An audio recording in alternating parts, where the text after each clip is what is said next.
man approached us, and this guy, M. Gordon, stopped me by putting his hand on my tit, and I told him to take his hand off my fucking tit, and he kept it there and was pushing me via that. Very obvious. Bring us the pervert!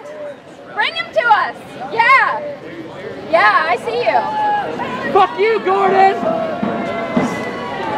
Bring us the pervert! Bring us the pervert! The cops were coming over to take our gazebo and our umbrellas once it started raining, and they started pushing up against us, and Officer M. Gordon put his hand on my breast and was pushing me back, and I said, your hand is on me, get it off me. Please take your hand off my breast, and he just kept pushing me, very aware of what he was doing. So I think if it was an accident, then when I said, please take your hand off me, your hand is on my breast, then he should have moved his hand. But he continued to push me with his hand, like fully cupping my breast.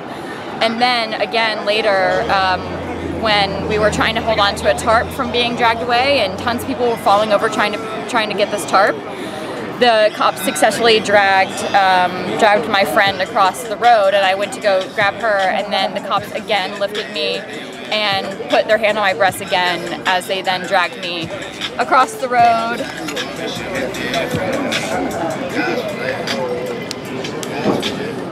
While I was screaming to please take their hands off me because they were hurting me and that they were dragging me.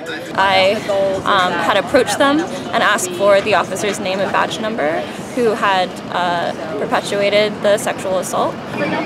When they came back, the same officer, Officer M. Gordon, badge number 7410, was at the front of the line, despite being told already at that point that he had assaulted one of the protesters.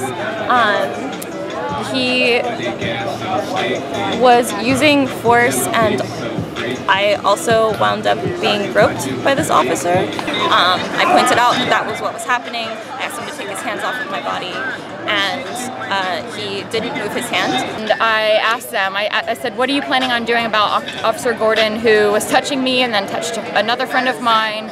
We already told you the first time that that happened, so why is he then coming over again to confront us? Like, everybody knows on his squad, and did nothing about it and let it happen again. Over the past 48 hours or so since we've been here, the police have employed a lot of tactics just to sort of like intercept or like cut down morale in any way possible, including pulling over any people driving by who honk in support, which seems sort of silly and immature, but sexually assaulting protesters while trying to dismantle our camp seems a lot more malicious. For it to happen again doesn't seem coincidental at all, especially having been the person who approached that officer and asked them face to face to give their badge number and to answer to what their actions were.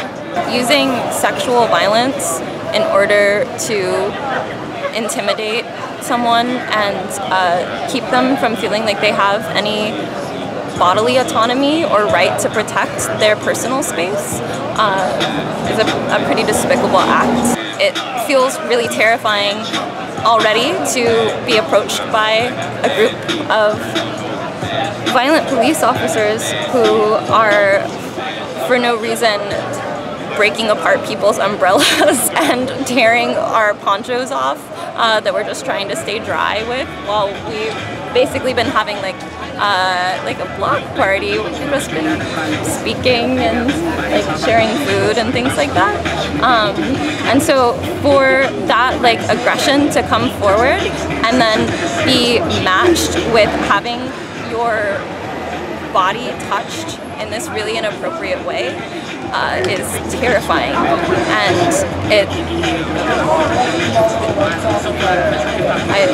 I feel like I can't process exactly like what happened. It was all super fast. Having had experiences in the past with like blatant sexual harassment or rape, like I felt exactly the way then that I felt in those situations. And, like, what is that percentage? Like 40% of cops like beat their wives. Like I think that cops like historically have no respect for women. I just hope that officers like that are taken care of, because we clearly out here have a lot of people of varying genders, and we're all trying to be out here having a peaceful protest.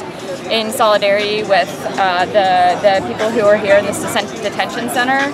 And it's a nonviolent protest, so when they use force on us and then use it against women, I think that that's a problem.